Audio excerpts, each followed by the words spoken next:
Have you ever felt like you're doing everything right, praying, working, striving, but your finances still seem stuck, as if nothing is progressing? What if I told you that, according to the Bible, financial restoration often begins before how does money appear? It starts in the invisible, internal world, with silent decisions and signs that almost no one notices. In this video, you will understand point 6 signs that God may be about to restore your finances. These are signs that don't appear on your bank statement, but manifest themselves in everyday life, in internal changes, unexpected opportunities, and even challenges that seem difficult to understand today. So stay with me until the end, because the last sign is usually the most ignored, but it's also the most decisive. Don't forget to like and subscribe to the channel. Sign 1. God begins to adjust your inner self before changing your outer self. In the Bible, this happens repeatedly. Before Joseph ruled Egypt, God worked on his character in prison. Before David sat on the throne, God shaped his identity in the anonymity of the countryside. Before the multiplication of the loaves, Jesus taught the disciples to trust, organize, and obey. The principle is always the same. Prosperity without inner alignment becomes loss, but prosperity with character becomes permanence. Perhaps you're noticing internal changes that you don't even fully understand yourself. Different thoughts about money, a discomfort with decisions that once seemed normal, a heightened sensitivity to impulsive spending, easy deals, or shortcuts. This is no coincidence. Often, it's God adjusting your financial mindset because He knows that the next level requires a new way of thinking and acting. The Word says, as a man thinks in his heart, so is he. This means that, before any visible restoration, God works in the place where your choices originate. He begins to teach you how to manage before giving you more to manage. He begins to teach you how to say no before giving you something that requires maturity to maintain.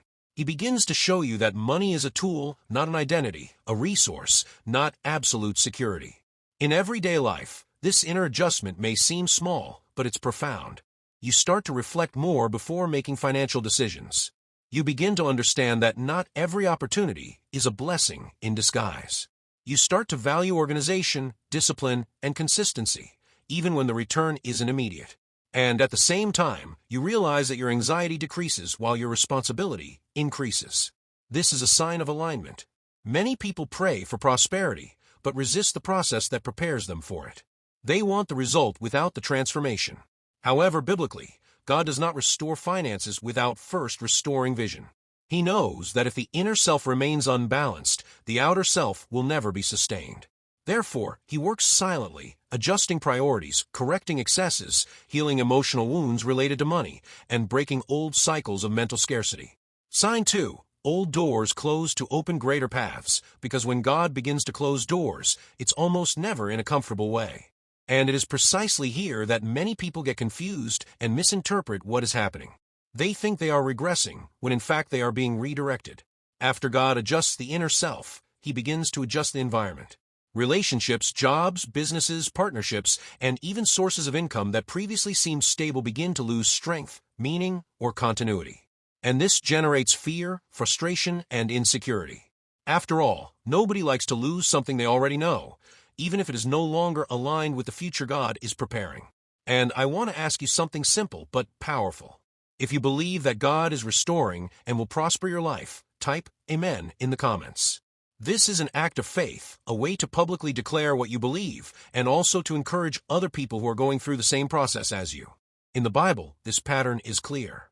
God never takes someone to a new level while keeping all the old structures intact. Abraham had to leave his land. Joseph had to be uprooted from his father's house. Moses had to leave the palace. Ruth had to abandon Moab. In all these cases, there were apparent losses before the complete restoration. The closure was not punishment, it was transition. In a financial context, doors closing can take many forms.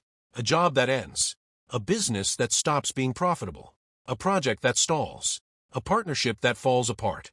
A path that seems secure but begins to feel burdensome, exhausting, or inconsistent with who you are becoming. And most difficult part is that often these doors close without an immediate logical explanation.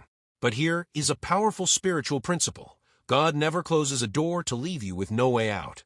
He closes it to prevent you from remaining in a place that can no longer hold what is about to pour out. The problem is that at the moment of closure, the feeling is one of loss, not protection. Only with time do we understand that the closure saved us from something bigger. When God is about to restore your finances, He removes sources that keep you dependent, complacent, or stuck at a lower level. Sometimes you were prospering but not growing. You were earning but not evolving. You were comfortable but limited. And God, who sees the whole picture, knows that that open door would become too low a ceiling for the next chapter. This is where faith is tested. Because trusting God while the doors are open is easy. It's difficult to trust when they close without warning. But it is precisely at this moment that He observes whether you will try to force what has already ended, or whether you will discern that a new path is being prepared, even if it is not yet visible. Sign 3. God begins to teach you to prosper with little. This is one of the deepest and least understood principles in the Bible. Before God entrusts great resources to someone, He observes how that person handles what they have in their hands now. It's not about quantity, it's about attitude. It's not about having a lot of money, it's about faithfulness, responsibility, and vision. Therefore, biblically, little is never a punishment. Little is a classroom. When God is about to restore your finances, He doesn't immediately lead you to visible abundance. First, He teaches you to manage, value, and multiply what seems insufficient. This was the case with the widow of the oil, who had only a little at home. It was the same with the 5 loaves and 2 fish. It was the same with the talents entrusted to the servants. The pattern is always the same. The miracle happens when the little things are set in motion with obedience. You start having to make more conscious choices. You learn to prioritize. You learn to say no. You learn to separate the essential from the superfluous. You learn to plan instead of just reacting. And often you feel you are putting in more effort than before to obtain smaller results. But spiritually, something much bigger is happening. God is training your mind for sustainable prosperity. He is showing you that prospering is not about spending more, but about managing better. It's not about having everything now, but about building wisely. It's not about depending on a single source, but about learning to generate value where you are. This process breaks the scarcity mindset and builds a growth mindset. Many people get stuck at this stage because they interpret having little as a sign of abandonment. They say, "If God were with me, I would have more." But the Bible shows the opposite.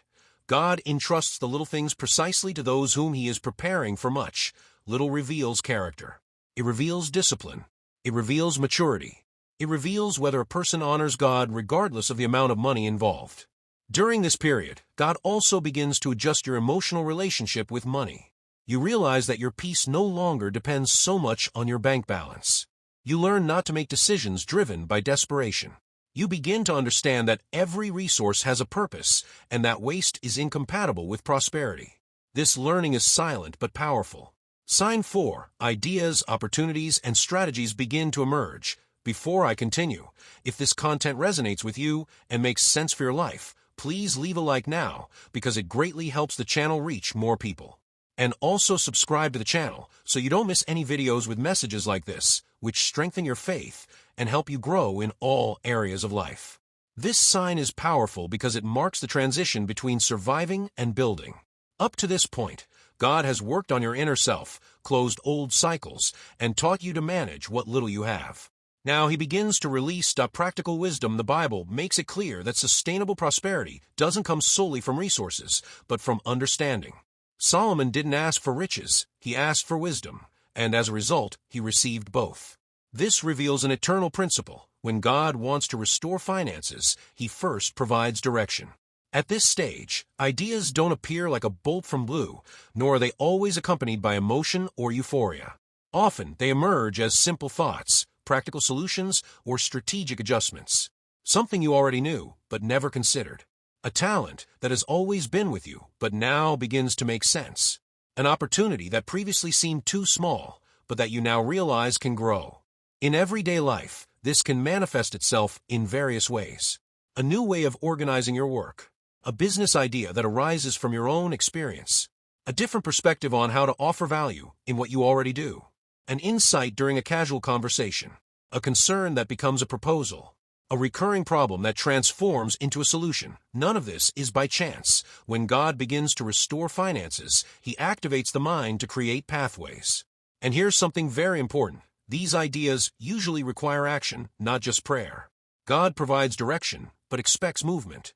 It was like that with Noah, who received the instruction but needed to build.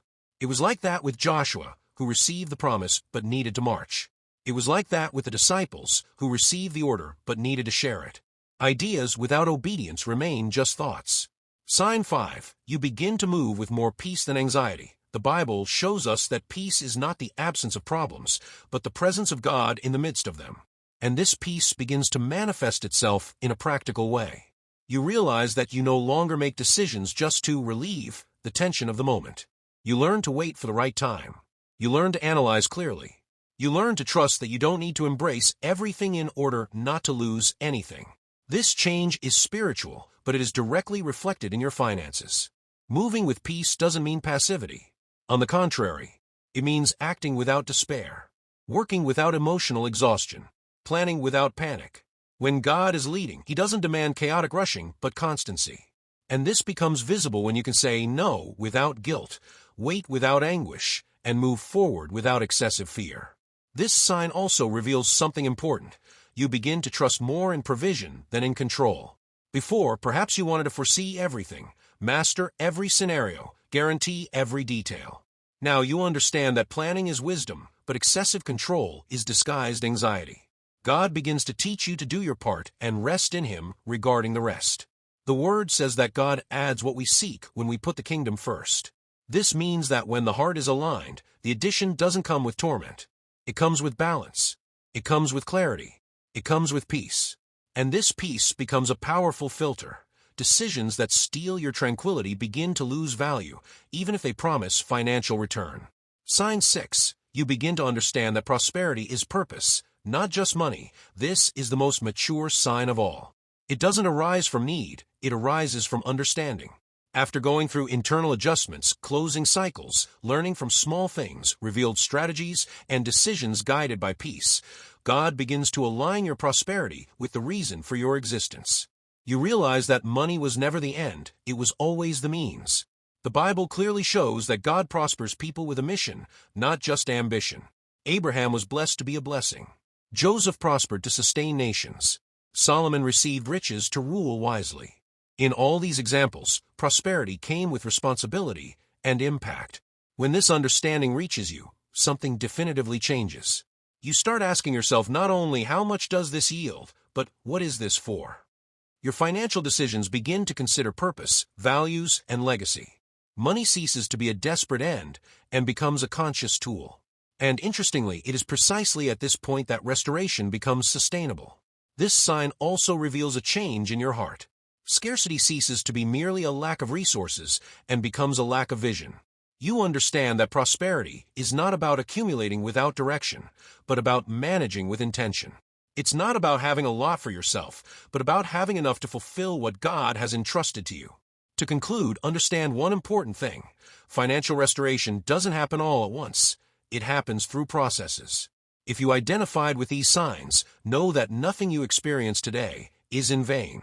God works in the invisible before manifesting in the visible, adjusting your mind, your decisions, and your purpose so that prosperity is lasting. Trust the process, remain faithful, and continue moving forward with wisdom, because when God begins a work, He is faithful to complete it. If this video resonated with you, please give it a like to support the channel and help this message reach more people.